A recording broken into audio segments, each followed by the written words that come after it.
Hi, love leaders. It's Dr. Shannon Roberts, your host for the Love Leading Podcast, where we discuss how to create connection in your most important relationship that God designed, bringing health and sometimes healing while deepening intimacy. Welcome to the show.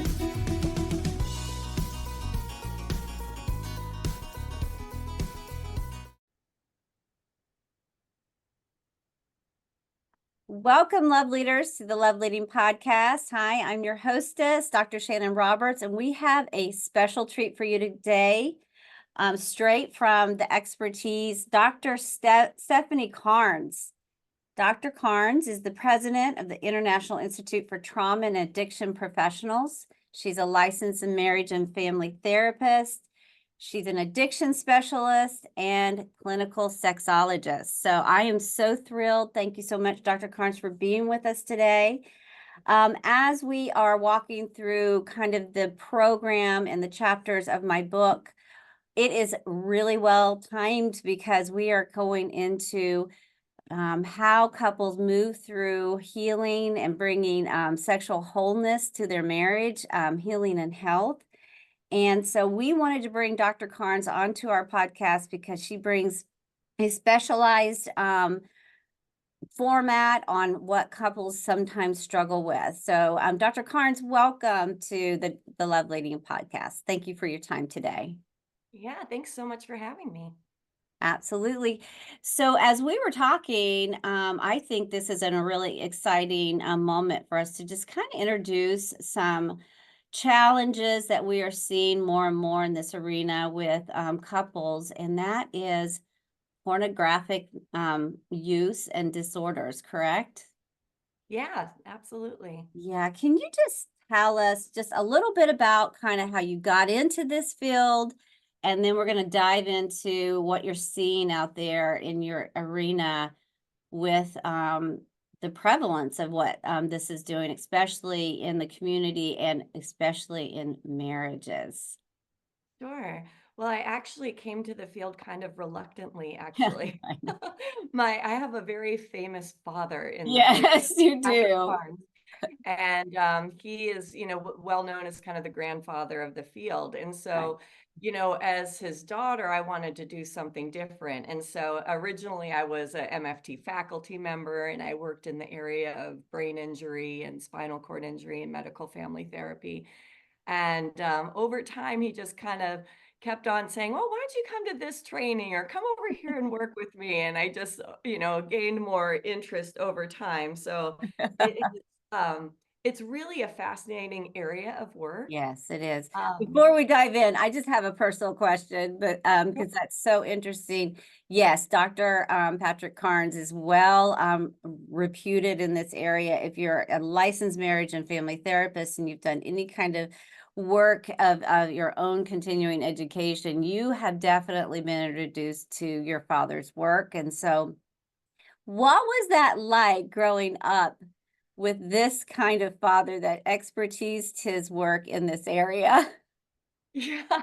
Well, initially when I was like a teenager and Uh-huh. all of that, it's like, sex addiction, what? It was very weird. And I can so imagine your conversations around the dinner table.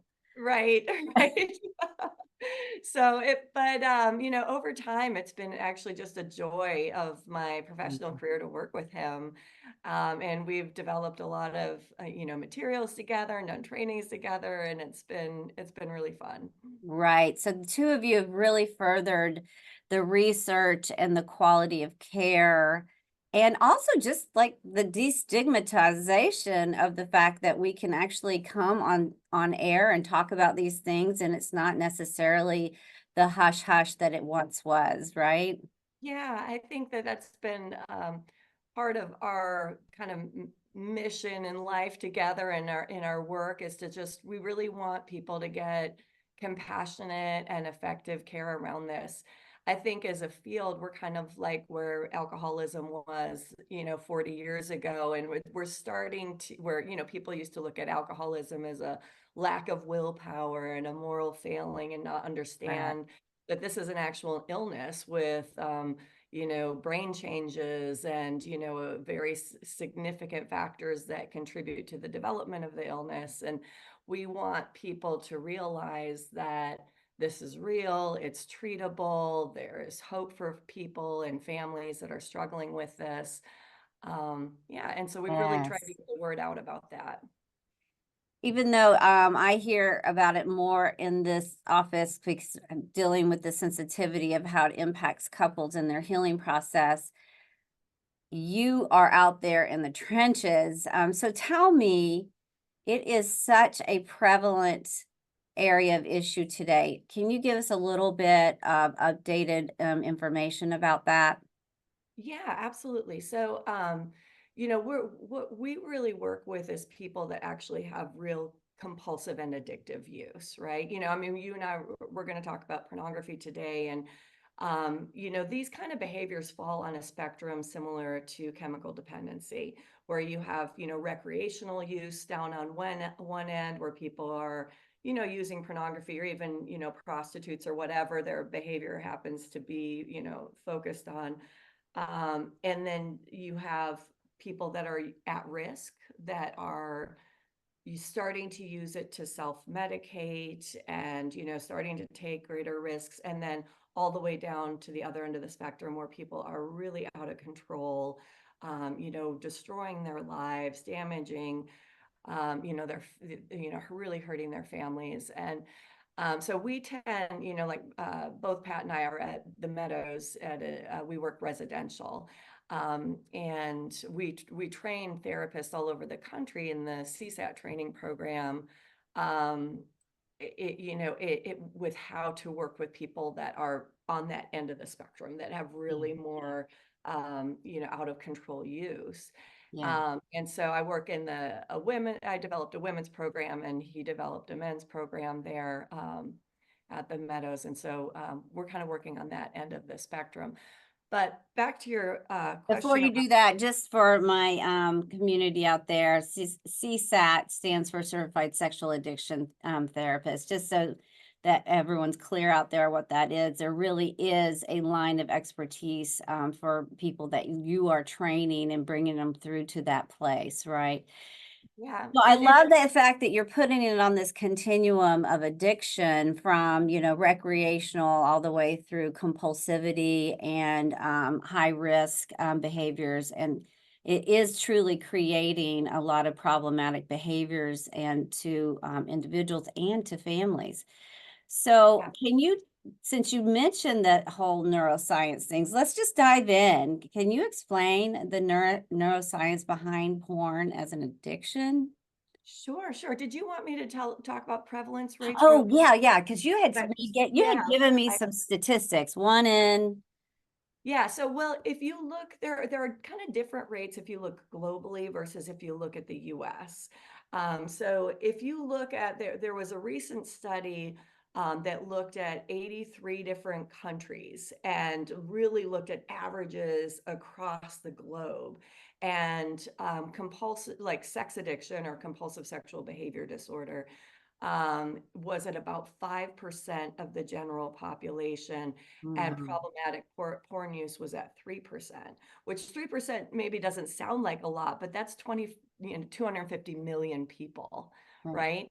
And right, it's obviously different depending on like, different countries, and also gender and stuff like that. If you look at the US, yes. our rates are very high. And like, if there was a study that was done in 2018 that was really one of the best studies, that looked at a nationally representative sample in the US, looked across orientation, gender, ethnicity, socioeconomic status, and really just did a very good study. And it was actually 10% for men and 7% for women, which is Wow, really, really high. right. Really, and those were people that met clinical levels of distress. That's like Wow. 1 in 10 men. One And in 10 men and 1 in 7 women. yeah, or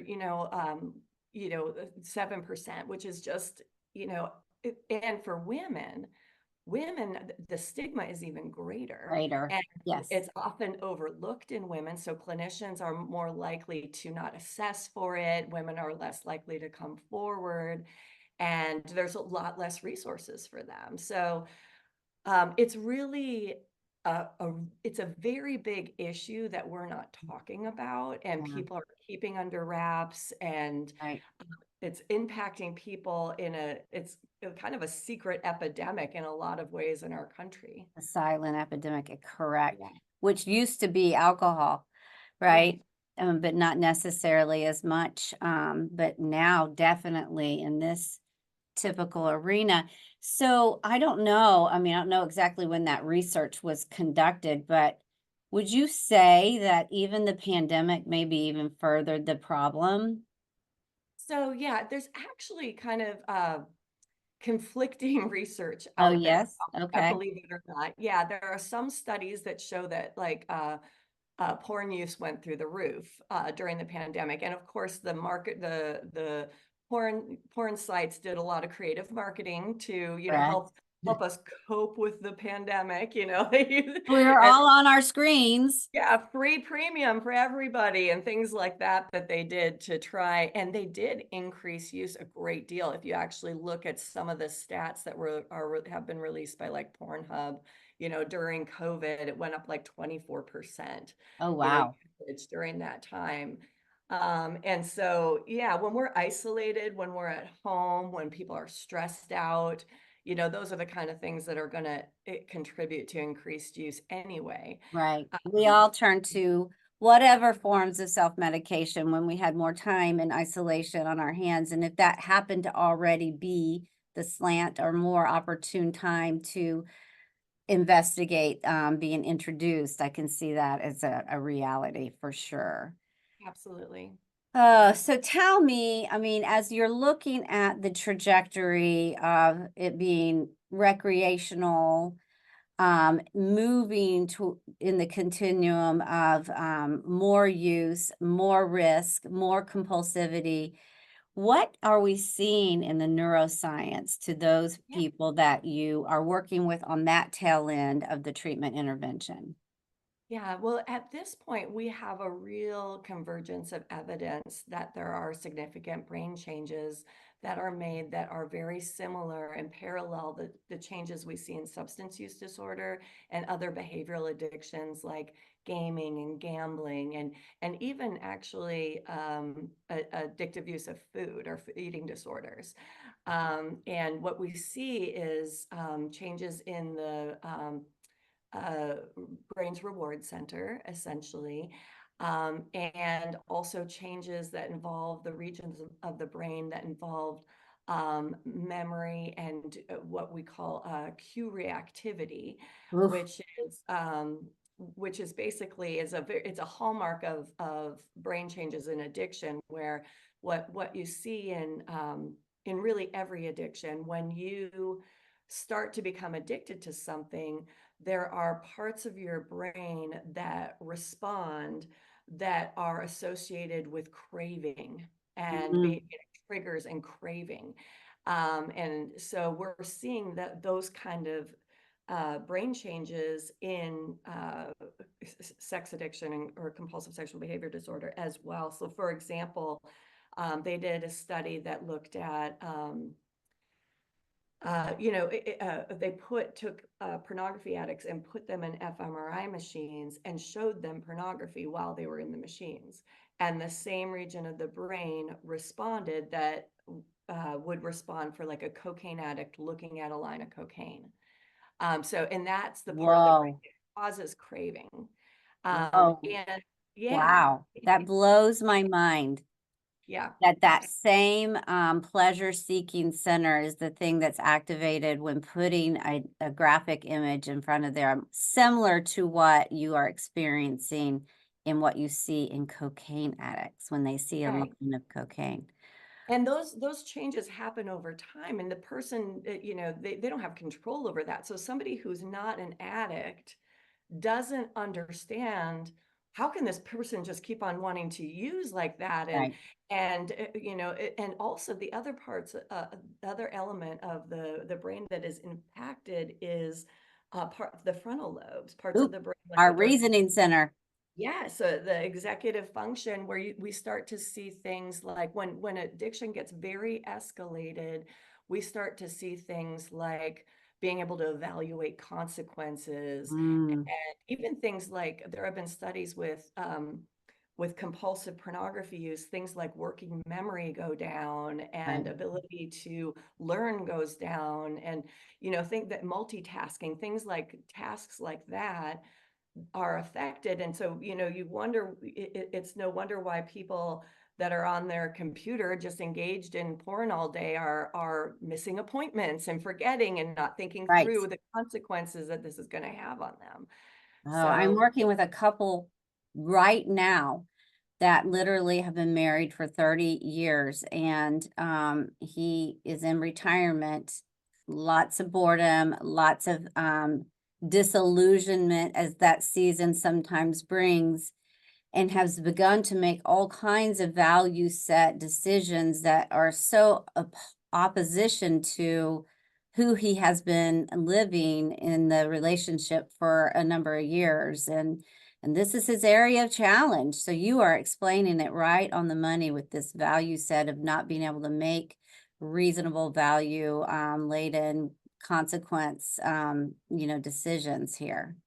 yeah, absolutely. And a lot of people do find that in an escalating addiction, they will seek material that is outside of their value system, or, you know, maybe even outside of their tastes. And it just becomes like an escalating need for more and more. And they'll go into more intense, you know, more risky or more frequent stuff over time. And it becomes distressing. That also can be distressing. Yeah, with the pleasure, then guilt, and then building cravings. Yeah, right. It's just that whole cycle. And money. Some of them get way, way, way down into a rabbit hole with the amount of money that they are expending. I don't. Yeah. And also just you know, what one thing that's very common it for me that I see when people are kind of escalating down in the trajectory of addiction is to then it's not just about pornography is kind of the gateway to things like camming, right? That they'll start getting involved with camming and then even in real life stuff. And so sometimes it can escalate that direction as well. Right, right. And for the sake of the community, can you explain camming? Oh yeah, you know, it's where people are using webcams and Right, interacting with an actual individual. right. It's As not just still shots or movies. It is actual live interactions, right? right, Yeah, exactly. right. And so, gosh, you work with not only the people that are struggling with the addiction, whether those are male and female, now entering into how this is impacting the couple's relationship, the betrayed partners. So, can you talk about what you're seeing with how this impacts? I mean, obviously, it's specific to the sexual satisfaction in the relationship, and we'll talk about the emotional in a second. But can you just start us down the conversation of what you were seeing as far as how it can impact the sexual health of a marriage? Yeah, well, there's a couple different avenues that it can impact sexual health. First of all, betrayed partners, when they are hurt and they are devastated and traumatized by the behavior, it's going to impact their sex life because the partners are going to be like, no, thank you. Right. Right. So you have that piece, right? Physical concerns as well as like emotional wounding And concerns, right? yeah, and also sexual safety. People get concerned, like, what has been going on here? I Right. don't know what, you know, I don't know what I don't know. I don't know what else you've been doing. And so a Right. lot of times there's real legitimate fear. And so that can certainly break down like the physical intimacy in the relationship. But also from with pornography use, with extensive porn use, it can also start to impact the relationship. And there is some mixed research on the concept of porn-induced erectile dysfunction. So there are studies that support this idea, studies that that don't support it, kind of depending on what study you're looking at.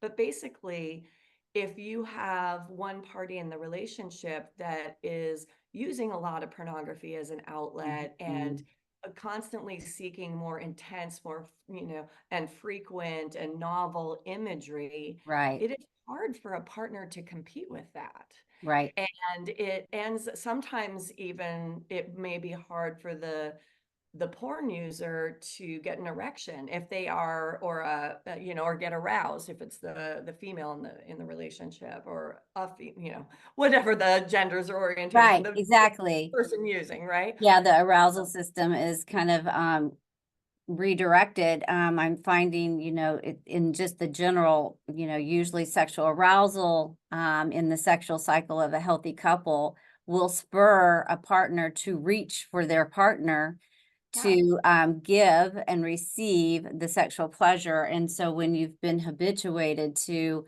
a different reach, then sometimes the frequency goes down, the quality does distinctly goes down. And then we kind of get in the weeds with the emotional part of that. For the yeah, betrayed partner, Dr. Carnes, we are seeing that because they don't really understand the nature of the addiction, they really, one, obviously feel the wound of what it comes along with the addiction, with the deception and the lying and the hiding and that seems like such an emotional betrayal, especially in this sensitive area of what is usually so intimately exchanged with just the two of them, but they also begin to personalize and take, like there's something n- that might be wrong with them. They don't feel good enough. Can you speak to right. that? Absolutely. And yes, that's very common. We look at this as betrayal trauma. And, Mhm. naturally, depending on the circumstances, when if we're talking about pornography, partners have a lot of different attitudes. Not everybody is troubled by pornography. And again, not Correct. everybody has a problem with it. So some partners may not look at that as a betrayal. Right. But there are some partners that look at use of pornography as like cheating, just as devastating as cheating, Mm. right? That's Right. so really, this is something that varies from couple to couple. And certainly when it starts to get into like in real life encounters, or the behavior is escalating to other things, and the partner's starting to see like a pattern that this is obviously a problem, and Right. they've been lied to over and over again, we see that those partners tend to have trauma symptoms like PTSD symptoms. And the Mm. research literature is really showing that that this is traumatic for partners. Right. And like 72% of partners have that after a big discovery of a sexual betrayal have difficulty functioning in their daily life, like getting through their work is difficult, parenting is difficult, concentrating is difficult, Yes. things like that. They're devastated. It has a huge impact on them. And I Right. think that as a culture, we haven't recognized the significance of betrayal trauma on partners and families. Absolutely. They get misdiagnosed a lot. They, might get a depression or an anxiety or even be medicated. And it's really from a trauma based origin rather than the other. They get mislabeled, Absolutely. misunderstood for sure.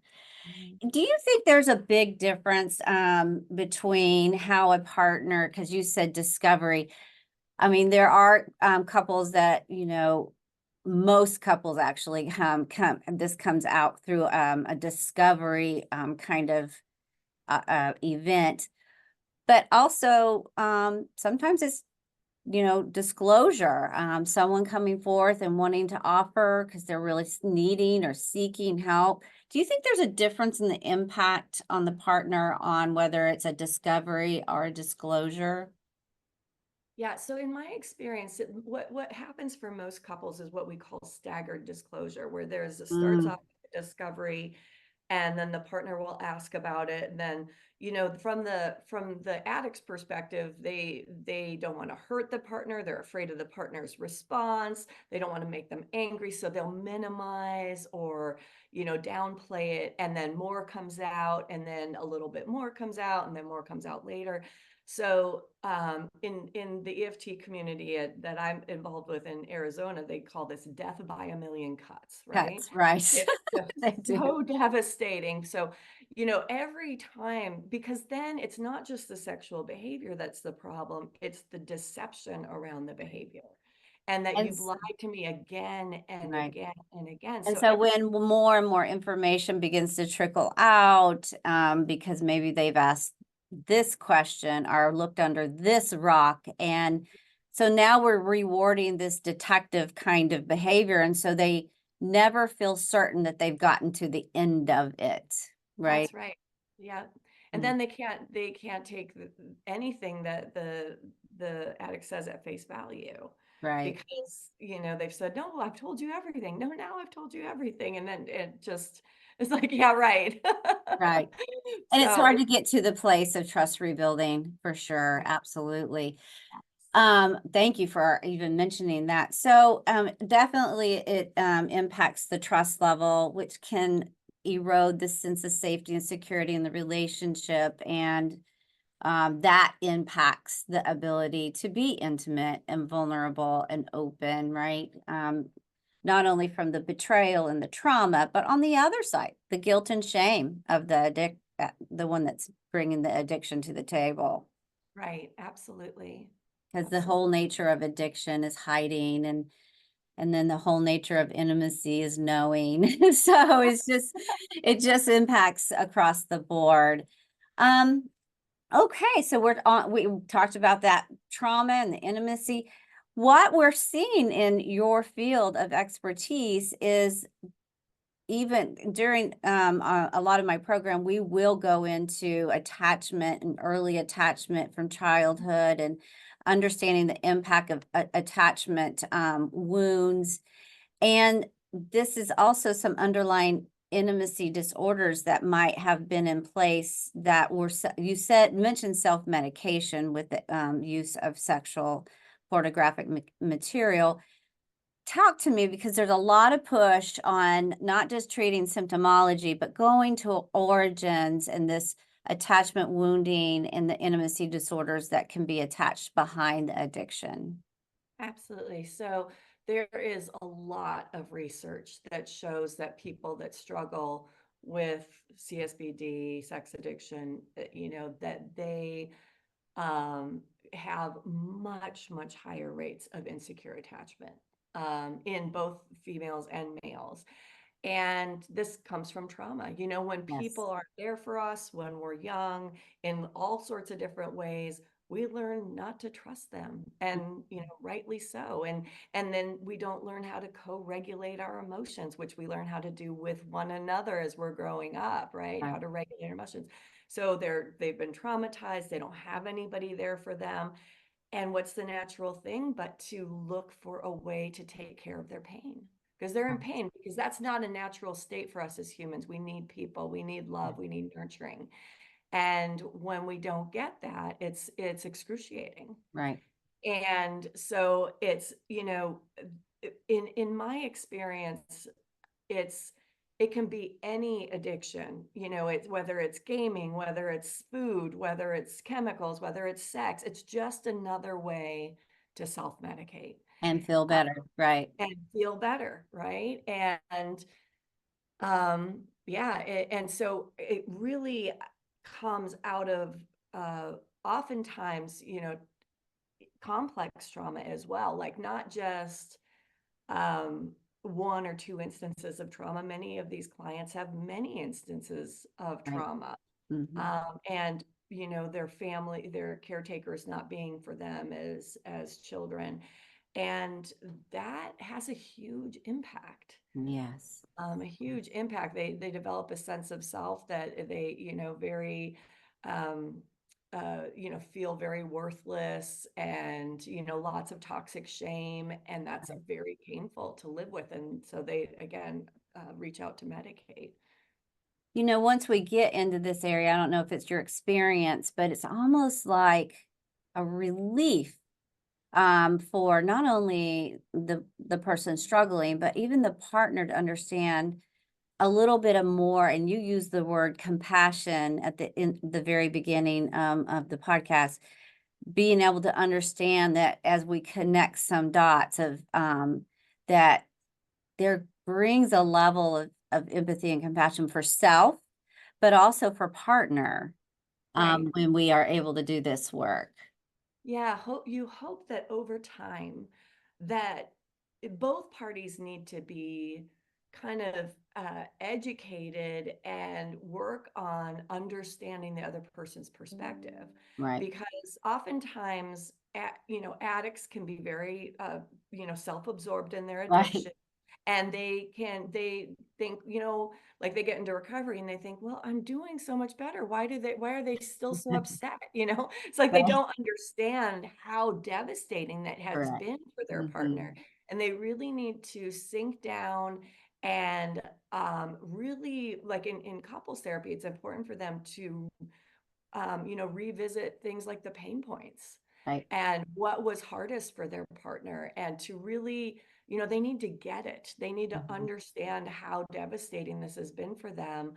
Because if they don't get it, the partners don't feel safe enough to come Right. back into the relationship. Right. And so, on the flip side of that, the Yes. other thing is also true, because, like we do know that this comes out of insecure attachment and trauma, and that oftentimes, addicts are so afraid, so, they also just are so scared to be vulnerable. And what their behavior has been their way of surviving. Mm, They have, developed these tools as a coping mechanism to survive their internal world. yeah. And the a lot of times it's very hard for a partner that's just been betrayed and is so hurt to understand that this is an illness that has a root cause. Right. And it takes some time, and it's not about them. It's not about how pretty they are or how I'm glad you're sexy they hitting on are this. Yeah. or what they've done or anything. This would have developed no matter what happened. Hmm. No matter You who know, they were they can partnered with. be, Miss Mhm. Universe or Yeah, Mr. right.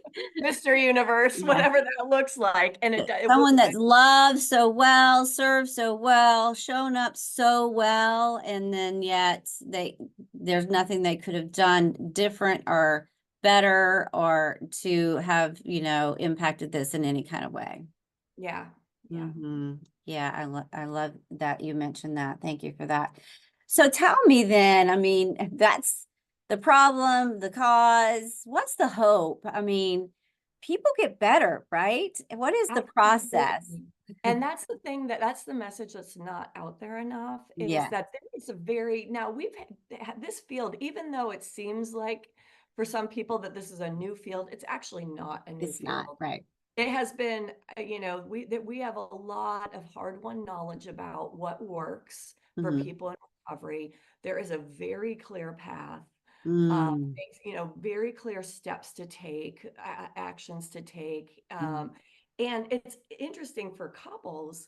I have worked with many couples that have actually, it may be hard to imagine this if you're in the beginning of this process, right. but I've worked with many couples that have said things like a few years later, wow, if we had never gone through this, we would have never gotten to this point in our relationship. I Right? love it when they get to that place. It's scary, So much. it's hard, but when they get back on the other side, they say, not that I would want this for anyone else, but we can see the value in having gone through it because we're at such a different and better place. Right.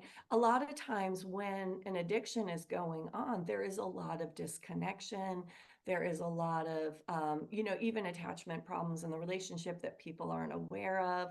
The depth of intimacy isn't there. Mhm. There's avoidance, there's lack of accountability, there's all sorts of stuff going And on. they can't put their finger on it. And they oftentimes don't know what the problem is. And Right. then when it all blows up and you actually take steps towards recovery, and, for those that really surrender to the recovery process, it can be a tremendous, um, you know, success story for couples. Mm. It's like, recovering addicts can actually make great partners. You I know? love that. Because they are learning the tools Yes. that they need to in their groups and in their work that they're doing to be Mhm. better partners and better people. I love Um, that. and I think that partners that hang in there and they do the work with them, that can really deepen the relationship and they can get better. Uh, Yes, but it's hard. it is. It's hard and it takes time It and does. hard work. And so it's not like, for people that are like, it's a journey for people who are committed and willing to do the hard work. Yeah, If you're not committed, you got, maybe think you're in love with your affair partner or something like that, then you have to make the decision to work on it and put in the effort to make I it love happen. that. Yeah. And so what I would like to I work obviously with couples in an intensive and an outpatient, but you said that you really truly work in an inpatient treatment facility. So it's necessary. I have pastors on here, I have therapists on here. I love, and I have been referring to programs such as this to add to the interventions that I'm doing with my couples, Mhm. because sometimes there needs to be some individualized expertise, and it's really a blessing to have experts like you to kind of bring in and see your work as a collaborative team approach. Is this how you work? Yeah, absolutely. So, you mentioned I'm residential. So Willow House at the Meadows is our treatment program for women struggling with sexual issues of all kinds, sexual trauma, rape, but also Yeah. sex and love addiction and any kind of sexuality issues. And then Gentle Path is for men. And those are 45-day residential, I got to put my life back together kind of Right. programs. And just to give some other resources to your readers or your listeners, if you go to the ITAP website, there are about 14 treatment centers on there that all have CSATs at them working. Right. So they have trained people that know how to work with this population. So that's iitap.com. And that's the same website. If you are looking for a trained therapist, you can go type your zip code in, and there are over 3,000 CSATs in 35 countries. So you should Wow. be able to find somebody that is near you, or at least somewhere near, especially Right. if you're in the US, Mhm. you be able to find somebody near you to help you. And a lot of also there are CSATs have training in betrayal trauma, but there's also certified partner trauma therapists Yes. as well that specialize in working with the partner. So a betrayed partner could seek out a CSAT or a CPTT, and they would be able to help them greatly with. Oftentimes, they have groups and support groups for betrayal trauma and things like Yes. that I for partners. love that. I love all the resources that you just mentioned. And I'll put them in the show notes for sure. At the very beginning, you again, I want to draw back because you exude just compassionate care. So a lot of times it's scary for these individuals to get to a place where they know that they're going to have to expose their greatest area of sense of shame, and it's very fearful for them to take the leap. But can you just talk about how you show up in that so they can know and be and expect that the kind of care that you will be able to face with them?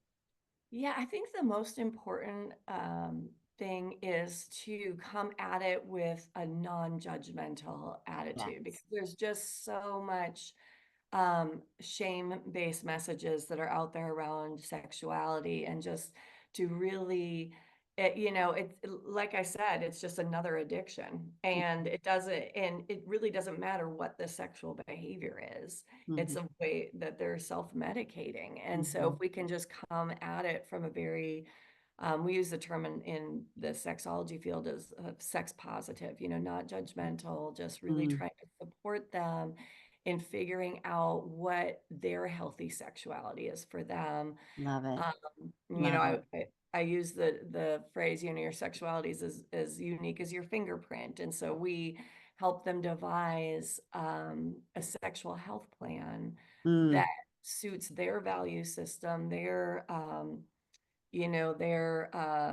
goals, and kind of works around the behaviors that they have had a lot of out of control behavior with, or love distressing. that. And so we're not preaching, we're not condemning, we're not telling them what is right, wrong, or indifferent. We're adding to the equation in their discussion and self-discovery. I love that. Yeah, absolutely. Also, I wanted you mentioned that you have pastors online.